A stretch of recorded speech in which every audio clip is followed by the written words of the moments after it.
absolutely have to study abroad.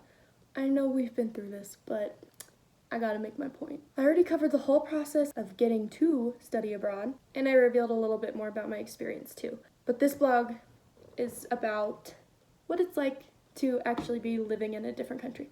So at my school, once we were all accepted to study abroad, we were required to go to this entire day training on a Saturday, and we had to do several check-ins with the Office of Study Abroad or whatever, and we even had to do a test before we left and when we came back to examine how well prepared we were.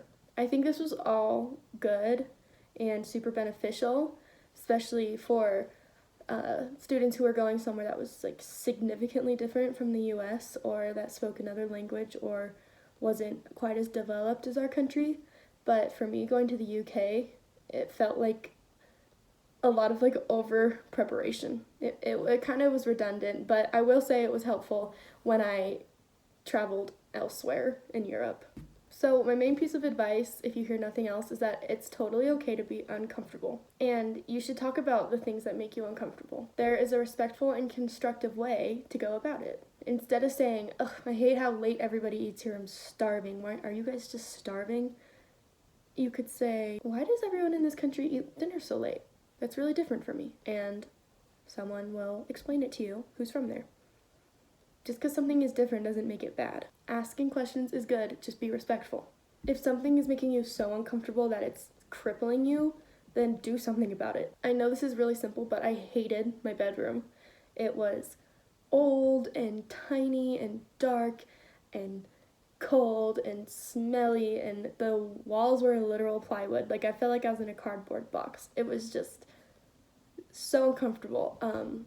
So I did what I had to do, and I went to the store and I bought a tapestry and string lights like every other white girl in the world, and with a cozy fuzzy blanket and a candle lit, it became a very safe place for me. I felt so much more comfortable. I slept better. I looked forward to sleeping in my own room. It was much more comfortable, and it actually helped my overall experience, as simple as it is. But it did take me the sacrifice of $20 to buy something that I'm going to throw away in 4 months, but it made a huge difference. And don't let your fear of the unknown stop you from trying new things. Explore where you're living. Make sure you're being safe, but attempt to take public transportation. Explore your local grocery store. Go hang out on campus by yourself. Just observe. Take the time to immerse yourself. The more you familiarize yourself with where you're going to be for the next couple months, the more comfortable you're going to be. Did you know they don't refrigerate eggs in the grocery store in the UK? Well, now you do. Be present. Don't spend too much time being overly uncomfortable or wondering what's going on back home or counting down the days to when you go home, good or bad. Just be where you are when you're there. Say yes to everything unless it's immoral or illegal. If it's not immoral or illegal, just do it. Even if it ends up being a total disaster, you'll come away with a really good story and maybe a lesson. You're going to have to get out of your comfort zone, so as long as you're being safe, just try everything, every opportunity that comes to you. You have the opportunity to expand your network globally and even make friends that could potentially be at your wedding one day. One of my favorite examples of the cultural differences for me was nightlife. I don't even know where to begin. So, first of all, the drinking age in the UK is much younger than the drinking age in the US, so college students have been partying legally way longer than we had.